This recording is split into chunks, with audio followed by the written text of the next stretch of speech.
It was the silence that shattered me, not the shouting. You expect raised voices when you're being disowned. You brace for it. But what you don't expect is the way someone can sever your place in the world with a glance across a dinner table and a sip of Merlot. My name is Claire, and I learned that night that silence could scream louder than rage. My mother's voice didn't even rise. "If you have money to waste on trash," she said, swirling her wine, "then I suppose you don't need anything from us anymore." Her tone was velvet, controlled. A socialite performing a surgical cut. It wasn't a fight. There was no storm. Just the quiet execution of a daughter. The moment started earlier, of course. A week before, maybe 2. But it always starts long before you notice, like gas slowly leaking in a locked room. It waits until you strike the match. I struck mine on Ashwick Street. I'd just gotten off a long shift, numbers swimming in my vision. The downtown bus made an unexpected detour due to roadwork. That's how I ended up walking past the shop with the warped windows and the rusted bell above the door. Miller's Curiosities. It should have looked pathetic, with its cracked paint and sun-bleached open sign. But it didn't. It looked like a possibility. Inside, everything smelled of time. Old wood, dust, something floral, and faintly burnt. The shopkeeper, a woman with sharp eyes and the kind of posture that tells you she's done letting people talk over her, watched me carefully. "You're not from around here," she said. "I live 10 minutes away," I replied. "Then you're not from here," she repeated, tapping her temple. She told me the shop was for sale, cheap. She was retiring, moving to Arizona. She said I looked like the kind of woman who had spent too long being useful to everyone but herself. I didn't tell her she was right. I just asked for the key. I walked through the rooms like I was visiting the version of myself no one else knew. The one that used to paint in college. The one who liked antique postcards and could fix a broken chair with only glue and time. The one who had dreams before she was designated the family's safety net. The price was $3,900. Less than what I gave Ian for his wedding deposit. Less than what I'd paid in gas money just driving Mom to her social clubs that year. I bought it the next day, quietly. No announcement. No Instagram post.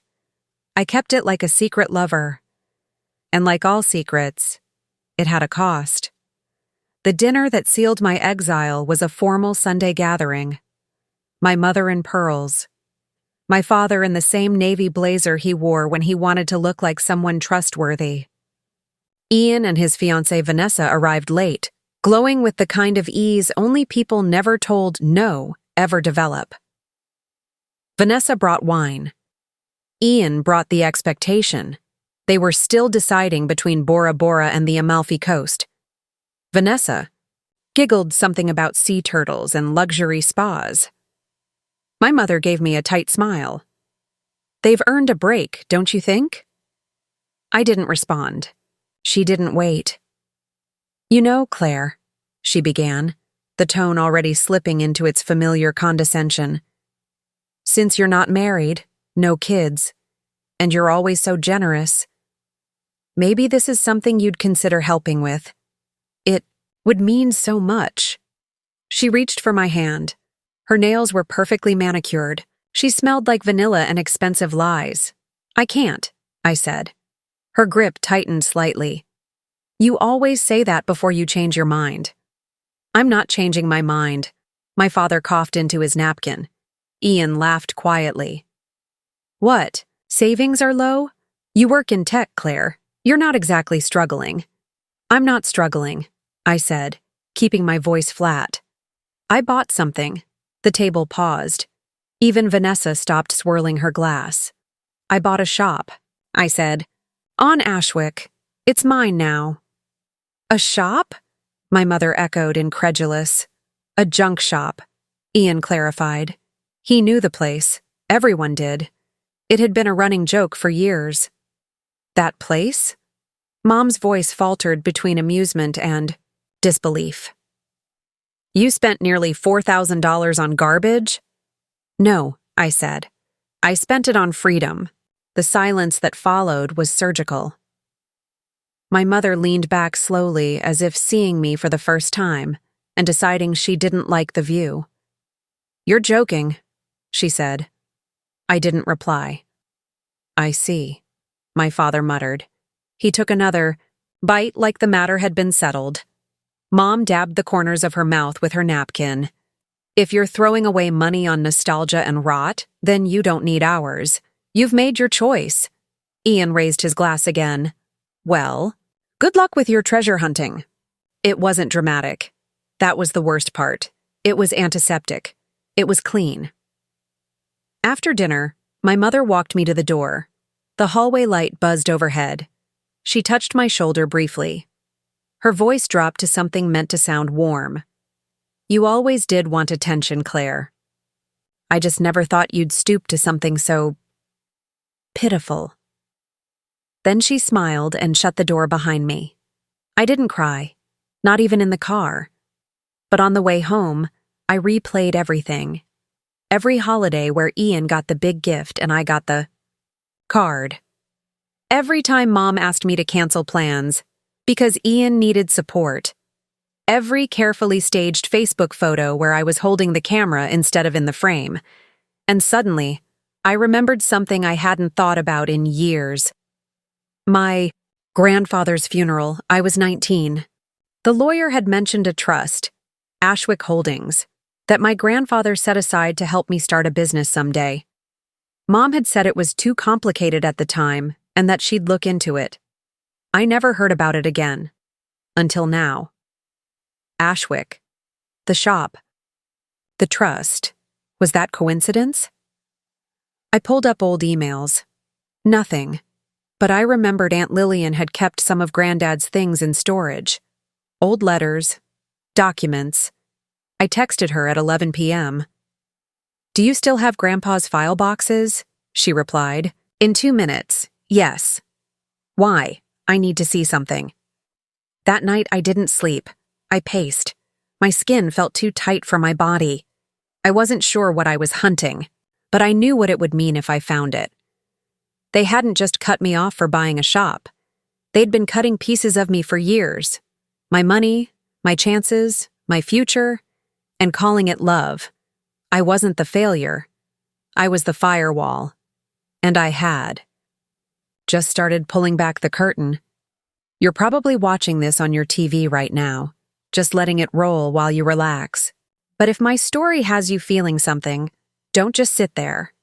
Pick up your phone, search LP, Family Drama on YouTube, and hit subscribe. Because sometimes the quietest way to say I understand is simply wanting to hear more stories. Like mine. Stories that don't always get told but always deserve to be heard. I never meant to buy the shop. That's what I told myself for days afterward, as if repeating the lie might make it true. That I just happened to take a detour. That I just happened to step inside. That it wasn't a prelude to something irreversible. But looking back, I realize I was never passing by. I was being pulled.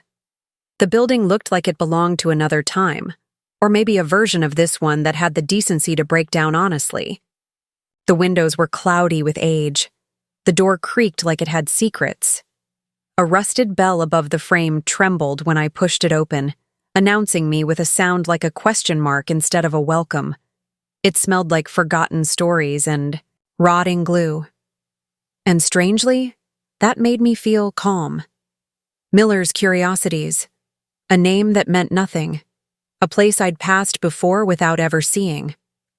But that day, after the dinner where my mother smiled as she severed the cord that tied me to them, I noticed every detail. The chipped red tiles, the leaning bookshelf near the register, the narrow staircase that led somewhere hidden behind a staff-only sign. A woman sat behind the counter, reading a newspaper like she was waiting for the world to finally collapse. Late 60s, maybe older. Her gray hair was pinned back with 2 identical fountain pens, her glasses resting halfway down her nose like she was above needing them. She didn't smile when I entered. That, oddly, made me trust her. "You're here early," she said, folding her paper. Or late. Hard to tell these days. I didn't plan to stop in. Of course you didn't. I hesitated. Is this place yours? Was. I'm leaving. Sold half my life in boxes already. What's left is habit. She looked around the shop like she didn't recognize it anymore. I've seen this place closed for months, because no one comes in unless they're supposed to. That should have been my cue to leave. But I didn't. Something held me there. Not curiosity exactly, recognition. The kind you don't feel with your mind, but your bones. This place looked like how I felt. Misunderstood, cluttered, too full of meaning for anyone to notice. She stood up, reached below the counter, and pulled out a large brass key. It was old, cold, heavy. You can walk around, she said. But if you touch the hourglass, you buy the store. Sorry, what? She handed me the key anyway. There's only one thing here that matters. Everything else is noise. I didn't ask what she meant. I just took the key. The back room was dim, lit only by the light that slipped through the cracks in boarded-up windows. Shelves lined every wall, stacked with items that made no sense together. A porcelain clown, a broken telescope, a glass eye in a velvet box. And in the center of it all, covered with a thin sheet of muslin, was an hourglass. It wasn't ornate. It didn't glow. It looked simple, fragile. But I couldn't stop staring at it. That was when I heard the click. The shopkeeper had locked the front door. I turned quickly, stepping back out into the main room. She was still by the register, now holding an envelope. "If you want to walk out of here today," she said, "take this." I opened it. Inside, a deed of transfer, shop ownership, lease agreement, itemized list of inventory, all neatly signed. Witnessed and dated 3 weeks prior by someone named Evelyn Miller. That was her. I checked the date again, 3 weeks ago. "Before I even knew I'd be here, You didn't choose it. That's fine. It chose you." She placed a small slip of paper on the counter. $3,900. Total. No returns, no regrets. "You'll say yes," she added, "but only after saying no to something worse." And then, almost as if on cue, my phone buzzed. A message from Mom. "Call me. We need to talk about Ian's honeymoon. Dad's looking at credit options. Would be nice if you could step up a bit. After all, you helped with the catering." My jaw clenched. I didn't respond. Evelyn watched me closely as if taking notes. "That paper," she said, nodding to the deed, "isn't about money. It's about refusal." I narrowed my eyes. Refusal of what?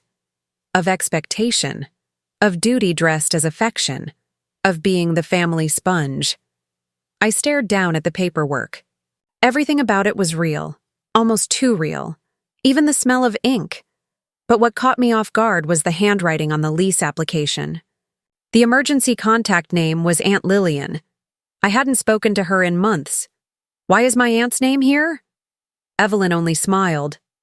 Some debts take generations to settle. I didn't remember leaving. Only standing in my apartment later, the key still cold in my hand, the documents spread across the kitchen counter. Every logical cell in my body screamed that this was absurd. Who buys a decaying antique shop because a stranger tells them to? But I wasn't buying a business. I was buying distance. And maybe that was the first twist of the knife. Not the store, not the price, but the realization that my independence had always existed just beyond one act of disobedience. It hadn't. Cost me $3,900. It had cost me the courage to let go of being the good daughter. The next morning, I signed everything. That same day, my father called. I let it go to voicemail. His message was clipped. Claire. Your mother says you've been acting strange. Let's talk before things get uncomfortable. Uncomfortable. The word sat in my gut like rot. He meant it as concern. But in our house, that word meant non-compliant. It meant unpredictable. It meant dangerous. I took the voicemail, copied it to my files, and deleted it from my phone. A strange instinct. As if I already knew, documentation would matter later. 2 days after I took ownership, I received a letter in the mail. No return address. Inside was a folded sheet of paper. One sentence, typed in courier font Ashwick Holdings, was never meant for Ian. No signature, no explanation. But 3 things clicked into place at once. The name of the trust my grandfather had supposedly set aside for future family development. My faint childhood memory of hearing that name, Ashwick, the shop I had just bought. I checked the original deed Evelyn gave me. The original owner, Walter Miller. A silent partner listed, on the second page, Leonard Branson. My grandfather. The shop wasn't random. They thought I wouldn't remember. They thought I wouldn't look. They thought I would do what I always did. Take the blame, clean the mess, write the check. Instead, I cleaned the dust. Off a lie, and I wrote nothing. Not a single word back. Because the next move wasn't an answer. It was a plan. The roast was overcooked, dry, brittle, and drowned in a gravy that tasted like salt and obligation. I sat at the end of the polished mahogany table, my usual place, just far enough to be excluded from real decisions, but close enough to refill water glasses if needed. Ian was glowing under the chandelier light, a golden halo cast by approval and inheritance. Vanessa, seated beside him, laughed softly as she recounted the story of their surprise engagement photo shoot, her voice high and feathery, rehearsed, like a wedding toast? Mom smiled tightly, her fingers adjusting the crystal centerpiece she'd already rearranged twice. Dad carved the lamb, his knife stroke slow and precise, like a surgeon reluctant to touch blood. I watched the entire scene like I was outside a window looking in. It wasn't that they didn't see me, it was that they didn't think I mattered. When Vanessa dropped her fork and everyone bent to help, I saw my opening. I bought a shop, I said. The words hung there, small and oddly loud. Ian glanced up, uninterested. Mom blinked. What kind of shop? She asked, not like she wanted to know, but like she wanted to find the quickest way to dismiss it. Antiques. On Ashwick. It's called Miller's Curiosities. Vanessa smiled. That place still exists? Ian laughed.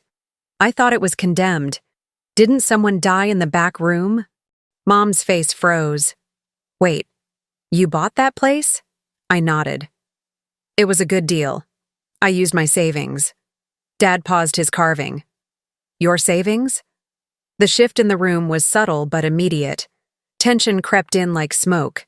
It wasn't about the shop. Not really. It was about control. The moment they realized I had used money they hadn't approved of, it became dangerous. You should have consulted us, Mom said. That's a substantial purchase. You're not on my accounts, I replied. That's not the point, Dad muttered. Ian, ever the opportunist, leaned back with a grin. Well, at least you'll have something to do now, Claire. Lord knows you needed a hobby. Vanessa giggled. It's cute. There it was. The condescension disguised as kindness. A compliment sharpened into a knife. You'll need help. Managing that kind of place, Mom added. You've never run a business. I don't plan to ask for help. That stopped her. She looked at me, her smile dropping by degrees. Of course, she said, voice flat. But you'll still help with the honeymoon. I turned. Excuse me? Ian picked up the wine bottle and refilled his glass like he was topping off entitlement. We were talking about it before you arrived. Seychelles, overwater bungalows. Once-in-a-lifetime kind of thing. Mom chimed in. We thought you could contribute, just as you did with the catering. You were such a help, Claire. So thoughtful. You want me to pay for the honeymoon, I said evenly. Not all of it, Dad said, a practiced defense. Just a fair share. I looked at their faces, calm, expectant. Like this was obvious, natural. Family duty. I can't, I said. Vanessa blinked. Oh, but you just bought a whole store? The line wasn't aggressive, but it landed like a slap.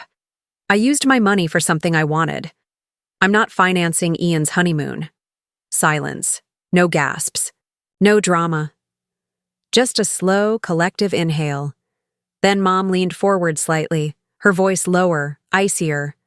After everything we've done for you, this is how you thank us? You didn't buy me that store.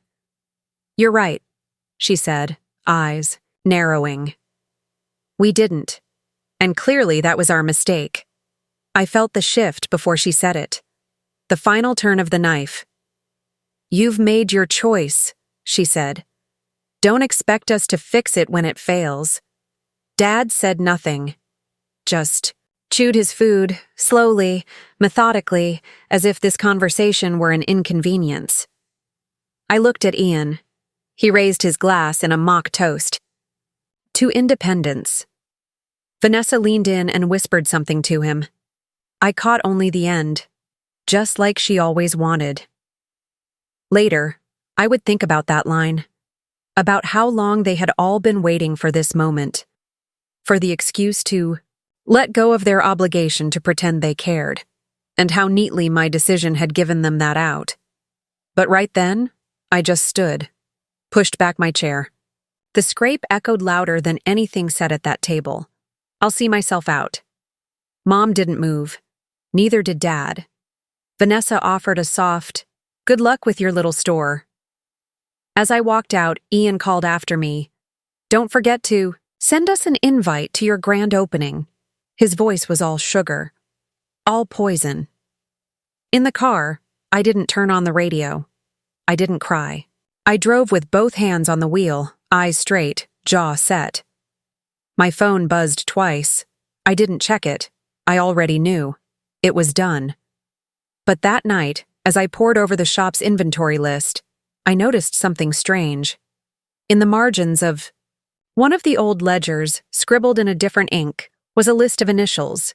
WM, LB, MBWM was Evelyn Miller. The former owner, LB, Leonard Branson, my grandfather, and MB, Margaret Branson, my mother. I froze. I flipped through more documents. In a brittle envelope at the bottom of the drawer was an old agreement. A silent partnership. Leonard Branson had helped fund the original store setup decades ago, naming it as part of a family trust, Ashwick Holdings. My mother's name was on the dotted line, cosigner, next of kin. I stared at the signature. I had seen it before. On birthday cards, on permission slips, on documents she said she never signed. The store wasn't just a building, it was a stolen inheritance, and I had just bought it back, with my own money, and now they wanted me to pay for Ian's vacation, on top of what they'd already taken. I sat in silence for a long time, the edges of the paper crumbling in my hands. They didn't disown me because I disrespected them. They disowned me because I remembered, because I chose to keep something they thought I would never know was mine. They thought they were cutting me off. But they were too late. I was already gone. I spent the week after the dinner moving between two realities. By day, I scrubbed dust. From old shelves, cataloged chipped porcelain and rusted clocks, learned how to spot fakes and haggle with estate sellers who mistook me for a novice. By night, I sat in the dark of my apartment and stared at that signature. Margaret Branson, my mother, a co-signer on the original lease of the shop I'd just bought with my own savings. The one they said was a waste, a joke, useless trash. I didn't bring it up. Not yet. You don't confront wolves when they're still full. You wait until they're starving. Instead, I went looking for someone who had no reason to lie. Aunt Lillian. She lived 3 towns over, in a house filled with yellowed, lace curtains, antique mirrors, and the kind of silence that grew loud if you stayed too long. She'd always been the odd one in the family, the sibling who never married, who left the family business early and refused to take sides during holiday fights. It made her invisible to them, which, I suspected, meant she had seen everything. She greeted me with a frown and a cigarette half smoked. "I was wondering how long it'd take you," she said. I blinked. "To do what?" "To show up, after they finally cut you loose." She poured coffee without asking and sat across from me, the smoke curling between us like a dare. "They told everyone you'd had a breakdown." "What?" "That you bought the store as some sort of emotional crisis. That you were unraveling." She took a sip. "You always were too quiet for your own good." I wanted to scream. I wanted to throw the coffee across the room. But instead, I pulled out the document. The one with my mother's signature. Lillian's eyes narrowed. She took the paper like it was a bomb, studied it for a long moment. "That's not her handwriting." I frowned. "What do you mean?" "She never signs with her full name. Never did. Always just M. Branson, even on tax forms. This is clean. Too careful. It's traced." I froze. "She didn't co-sign this," she said. "She copied it." "Copied whose?" She pointed at the other name. "Leonard Branson. My grandfather." She had access to all of his files after he passed, claimed she was organizing them. I sat back. The air in the room changed. Lillian's eyes didn't blink. "She rewrote the original agreement," I whispered. "She made it look like she was entitled to something she wasn't," Lillian replied. "And I'd bet you anything she used that to get access to the trust." I felt a crack inside me, not from surprise, but from the confirmation of something I'd already felt, but hadn't let myself say aloud. "They stole it," I said. "They stole what was meant for me." "They redirected it," she corrected. "That's how they operate. They don't destroy you outright. They just change the story until you start doubting whether you ever had a claim to begin with." Then, she stood up, walked to a bookshelf, and returned with a dusty file box. "This," she said, "wasn't supposed to come to me, but your grandfather gave it to me in secret before he died. Told me to keep it safe." I opened it. Inside were handwritten notes, bank statements, letters. One in particular stood out. A letter from Leonard to my mother, dated 20 years ago. It outlined his plan to invest in a small property, Miller's Curiosities, as a legacy project. For Claire. For the only one in the family who sees value where others see junk. I stared at the page, numb. He had meant it for me. All along, and she'd buried it, rewritten it, redirected it to Ian, who had burned through every cent. "Want to confront them?" I said. "Don't," Lillian said, lighting another cigarette. "They'll just deny it. Play the victim. Say you misunderstood." "Then what do I do?" "You build. You protect. You collect every piece of truth. And when they try to rewrite the story again, you hold the original draft to their face." I left her house with a copy of the letter, the file box, and a new spine. On the drive back, I played their voices in my head. My mother's poised disappointment, Ian's smug entitlement, my father's silence. They thought this was over. They thought I would go quiet. But what they didn't realize was that invisibility, once broken, becomes armor. Back at the shop, I unlocked the back office and spread the documents across the floor. I took photos, made backups, started a file under the name Reclamation. That night, I received a text from Vanessa. "Hey, Claire. Just checking in. Ian told me things got weird at dinner. I hope you're okay. Let me know if you want to talk." At first, it seemed kind, a peace offering. Then I noticed the timestamp. It was sent exactly 1 minute after Ian posted a photo of them trying on snorkeling gear. Captioned, "Can't wait for paradise, even if some people tried to ruin it." Wasn't kindness. It was a net. I didn't respond. The next day, an envelope was slid under my apartment door. No return address. Inside, a printout of an email forwarded to multiple relatives. From my mother. Subject: concerns about Claire body. We're worried. She's spending recklessly. She's isolating, possibly unstable, refused to help her own. Brother, if anyone hears from her, please let us know. Family comes first. I laughed, not because it was funny, because it was predictable. They always moved first, controlled the narrative, got ahead of the truth. But this time, they'd forgotten one thing. I had the documents, and I wasn't going to play their game. I was going to flip the board. The first time I called Miriam James, I didn't know what I was asking for. I wasn't sure if I wanted revenge, protection, or just someone to tell me I wasn't imagining it all. What I knew was simple.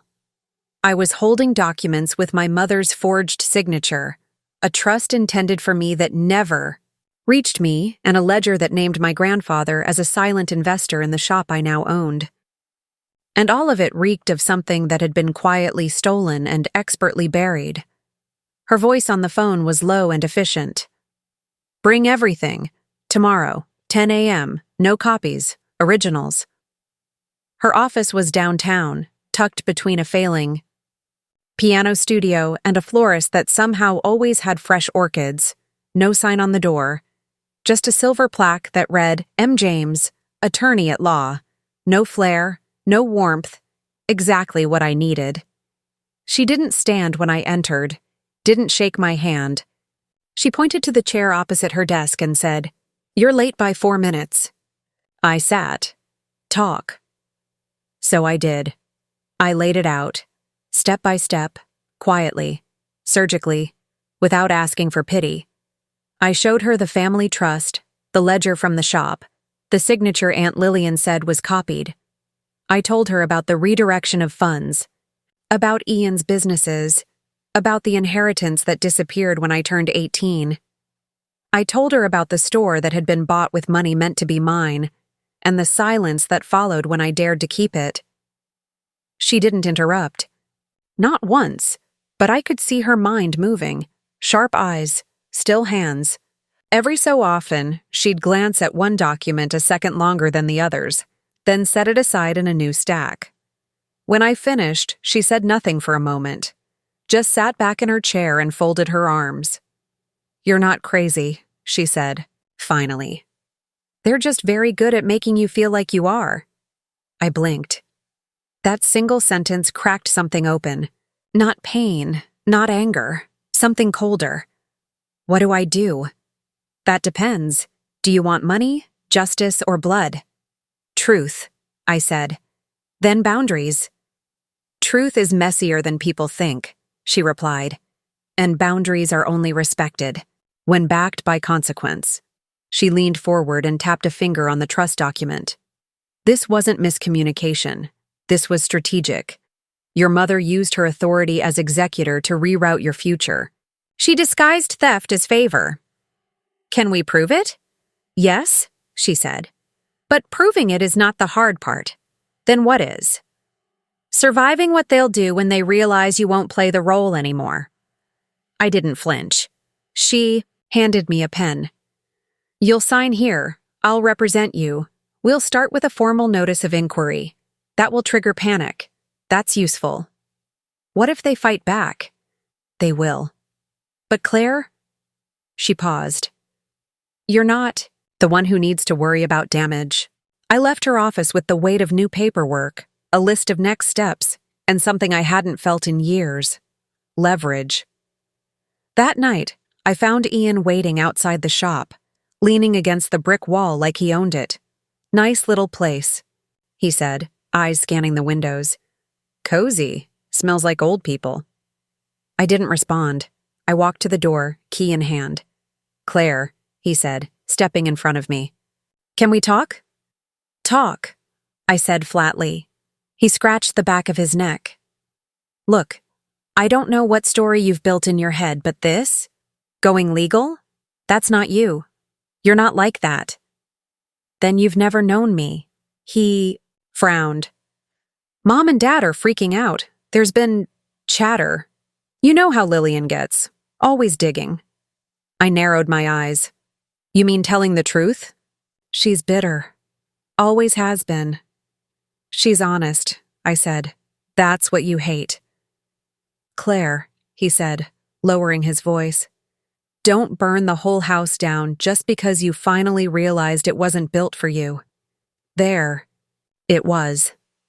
A sentence that sounded wise, gentle, but buried inside it was the threat, the warning, that I had no place if I stopped serving their illusion.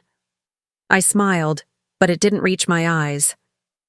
The house was on fire before I ever struck a match. He stepped back. You think a lawyer's going to save you? No, I said, unlocking the door. I'll save myself. He tried one more tactic. Look, you know I didn't ask for any of this. They gave me the money. I didn't steal it. I paused. No, you didn't steal it. He exhaled. They gave it to you. What they stole was the part of me that trusted them not to. The next day, Miriam sent the first letter, an official notice of inquiry into the Branson Family Trust, listing evidence of breach, potential forgery, and misallocation of assets. It went to 3 places: my parents' home, their accountant, and their lawyer. Within 48 hours, I received a text from my father. His first direct communication in weeks. Call me. It's urgent. We can make this go away. Don't do something you'll regret. I didn't call. Instead, I forwarded it to Miriam. Her reply was 2 words. He's rattled, but it was the next message from Vanessa that chilled me. I heard about the letter. They're saying you're trying to sue your own family. Ian's really upset. He said you're not thinking straight. I know you're hurting. Please don't make this worse. Vanessa, the smiling spectator, the background character. Except now, I realized, she was more than that. I went back through my texts. My emails, every interaction. There were inconsistencies, phrases she'd used at dinner that matched what Ian said later, lines fed, rehearsed. I clicked open the metadata on the photo she'd taken that night of Ian and the wine bottle, the one she said was, just for the group chat. The location tag? Ashwick Curiosities. She'd taken it after the fight, after they'd disowned me, before they launched the Whisper campaign. She wasn't innocent. She was surveillance. And I had let her sit at my table. Now, she would watch. From the outside, just like I had, all those years. Ian asked to meet at the shop. He said he wanted to talk, to clear the air. The message came in late, unsigned, as if the words might burn his hands if typed under his name. I didn't respond. The next morning, he was already waiting outside when I arrived, leaning against the brick facade with the false confidence of someone who believes he's still the main character. You look tired, he said, straightening, as I approached. This place keeping you up at night? I unlocked the door without answering, let it creak open like a slow breath. He followed me in, uninvited. Once inside, Ian looked around the shop like it was beneath him, like it smelled. Bad but not enough to comment. So this is where it all went, huh? Your money, your sanity, your sense of family. I turned on the lights slowly, one switch at a time. Dust settled in streaks of gold across the shelves. The air carried a scent of old paper, polished wood, and resolve. This place has more honesty in its floorboards than I ever got from you, I said. He didn't laugh. That was new. Look, he said, you made your point. You've been dramatic, sure, but you're not stupid. You know this.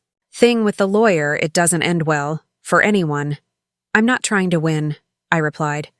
I'm trying to expose. Expose what? That we had parents who made tough calls? That you got the short end a couple of times? Grow up, Claire. He took a step closer. You think you're a victim, but you're just jealous. You always were. There it was, the line rehearsed at family barbecues, whispered in kitchens, delivered like a punchline that had somehow become a fact. I walked toward the back office, unlocked the heavy filing cabinet, and pulled out a folder I had prepared just for him. "I want you to see something." He followed reluctantly. I laid out 3 documents: the original letter from our grandfather, the forged signature analysis from Miriam's forensic contact, and a statement of fund withdrawals under Mom's name, transferred directly into Ian's LLC during the year I was promised tuition assistance but told, "We can't afford it right now." His eyes skimmed over the documents, but I watched his hands. They didn't tremble, which meant he already knew. "You don't look surprised," I said. "I'm not," he said. He sat down. That, somehow, was worse than if he'd denied it. "Dad told me a long time ago. Said it was best for the family. Said you wouldn't use the money right. That it would go to some apartment or degree that wouldn't mean anything. You let them take what was mine."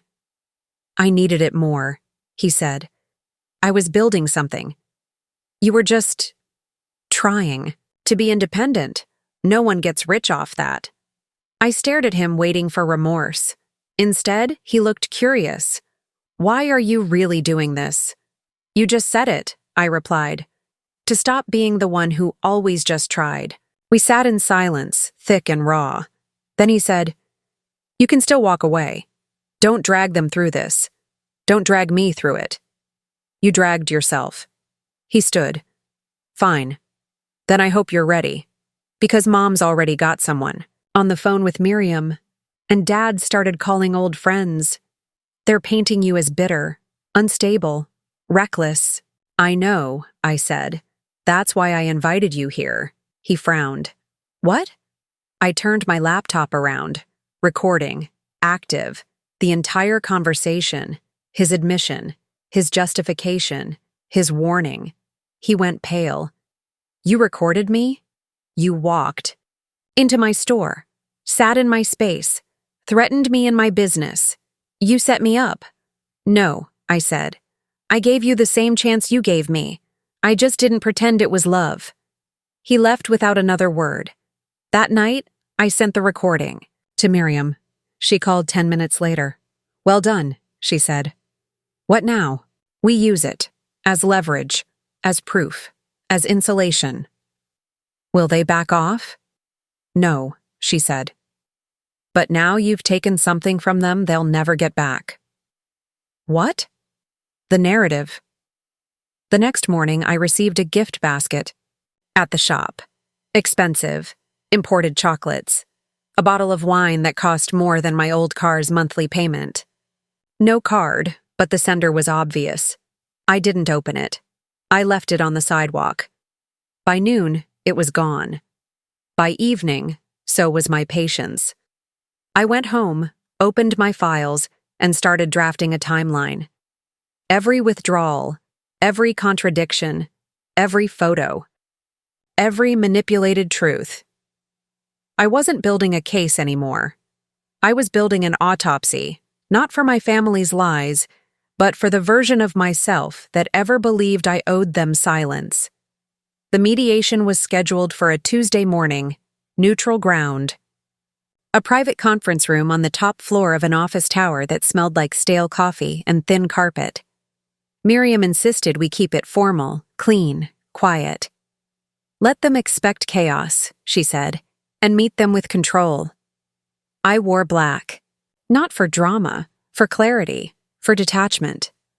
I sat at one end of the long table, documents neatly stacked in front of me, pen aligned perfectly beside a glass of untouched water. Miriam sat to my left, arms folded, expression unreadable. The door opened. My parents entered together. My mother looked exactly as I expected. Pearls, navy blazer, face neutral, and sculpted for the cameras that weren't there. Dad followed. Slower, shoulders slightly hunched like he wasn't sure if this was a funeral or a sales pitch. Ian came last, alone, phone in hand, thumbs twitching. He didn't look at me. "Let's begin," Miriam said. A woman from the mediation board introduced herself, then asked if anyone wanted to make an opening statement. I do, my mother said quickly, standing before anyone else could speak. I want to clarify that this meeting, though distressing, is unnecessary. My daughter has made choices we don't understand, but we've always supported her within reason. Miriam didn't look up from her folder. Interesting definition of support. My mother smiled tightly. Claire has misunderstood a great many things. Her grandfather left intentions, not instructions. There was no legal obligation. And, as executor, I made decisions that benefited the family. Which family? I asked. She didn't answer. Miriam slid a page forward. This is a letter written by Leonard Branson outlining his intent to fund a business for Claire. Dated, signed, witnessed. Attached is the original trust agreement, which included a clause for independent review. That review never occurred. Father cleared his throat. Because it was a family matter. That's the point, Miriam said, calm. You buried the clause, redirected the funds, misrepresented your authority. Ian scoffed. This is insane. Miriam turned a page. This is a forensic handwriting analysis showing the signature on the modified trust document was traced, not signed freely. And this, she tapped the last paper, is a record of wire transfers into Ian's business accounts during the same period Claire was told the funds were unavailable. For the first time, silence fell not from control, but shock. My father leaned forward. Where did you get these? Your daughter documented everything, Miriam said. She's very thorough. My mother blinked slowly.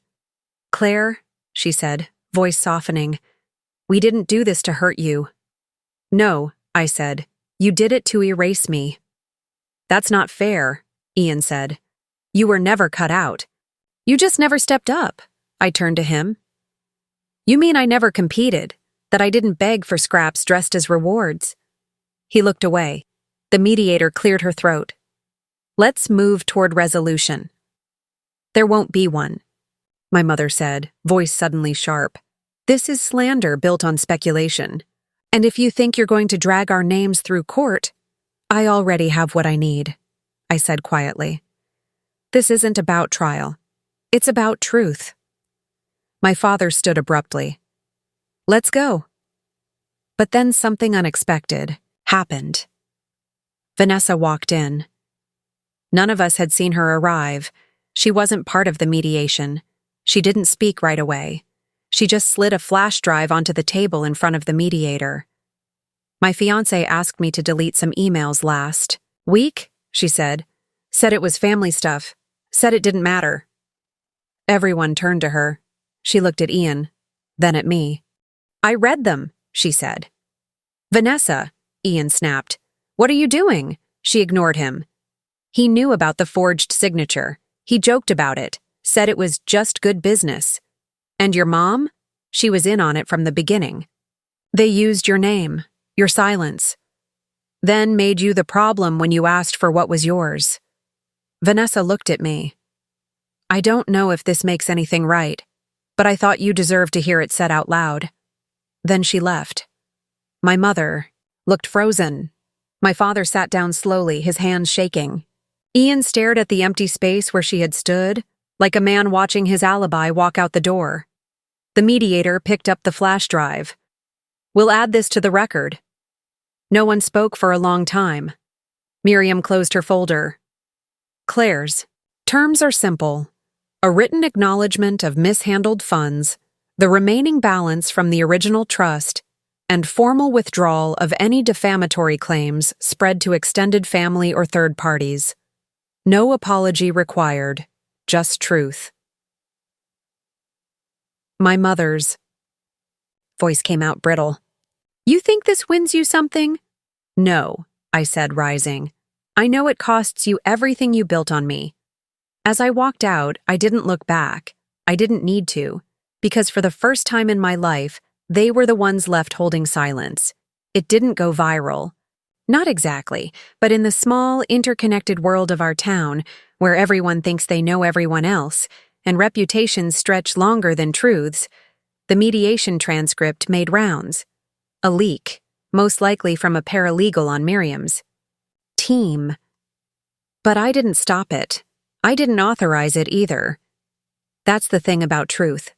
Once it's loose, it doesn't care about permission. The story spread faster than fire and dry brush. Local woman sues family for stolen inheritance became Golden Sun's scandalous startup funded by sister's stolen trust. Words got twisted, embellished. I watched it all from the shop, the way some people watch storms. You know, it's dangerous, but you can't look away. People stopped pretending. They came into shop and stayed to whisper. Old high school acquaintances, former co-workers of my father, even one of Vanessa's bridesmaids who bought a chipped lamp just to say, "Good for you." I didn't respond. I didn't smile. I didn't need to. 2 days after the leak, Vanessa returned. Alone this time. No makeup, no performance. "I left him," she said. I nodded. "He said it was all your fault, that you poisoned everything." Then I found a second set of emails. Stuff about your mom. Your dad. They've done this before. I looked up. To who? My cousin. She was supposed to be in line for a family property. Your mom convinced her to sign it over for the greater good. It was sold, quietly. The money vanished. She sat across from me. They do this because they assume everyone's too ashamed to speak. They assume wrong, I said. She pulled out a phone. Scrolled, showed me screenshots. Among them was a chat with Ian. A single message burned into the screen. "She's a phase. Let her play rebellion. She'll crawl back when she runs out of money." I stared at it. The room seemed quieter. Vanessa reached into her bag and placed something on the counter. A check. From me. Not them. I want to invest. This shop. You. Whatever this becomes. I don't need saving. I'm not trying to save you. I'm trying to choose a side before the fire finishes burning. I didn't take the check. Not yet. But I didn't push it back either. That night I met Miriam, told her everything. She smiled, slow and deliberate. "We don't need more evidence. But this accelerates it. They'll fold before it hits the courtroom." "Do I want them to fold?" I asked. "You want control," she said, "and you already have it. Now we decide what you do with it."